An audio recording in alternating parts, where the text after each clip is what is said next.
Sementara itu, korban pelecehan seksual ngerasa kecewa dengan pernyataan dari pihak Universitas Muhammadiyah Palembang yang beredar di media sosial, yang nyaran ke kejadian ini diselesaikan secara kekeluargaan.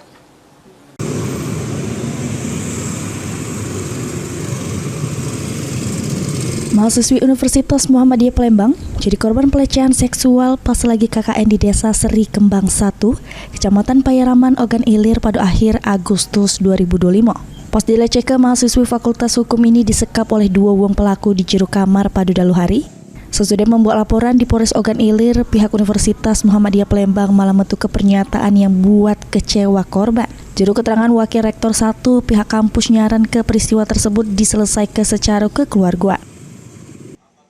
Menurut kuasa hukumnya, kondisi korban ini tambah drop sesudah tahu dengan pernyataan dari kampus tersebut. Harusnya wakil rektor itu jadi wong tua di kampus yang membimbing serta ngelindungi korban dari ancaman apapun.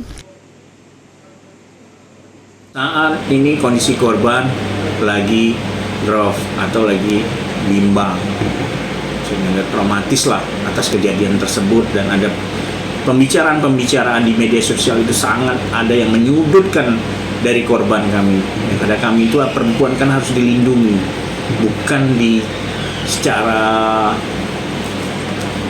hukum itu kan pertama kali kan wanita harus dilindungi. Tetapi di saat itu dia kebingungan karena posisi Warek itu mengatakan bahwa ini seperti ini ada di media sosial, kami tidak bisa menerima hal tersebut. Untuk proses hukumnya, ini penyidik PPA Satreskrim Polres Ogan Ilir sudah memintai keterangan dari sejumlah saksi, termasuk dua wong yang dilapor ke korban. Kuasa hukum korban berharap polisi cepat melakukan penyelidikan serta netapkan tersangka jero kasus ini.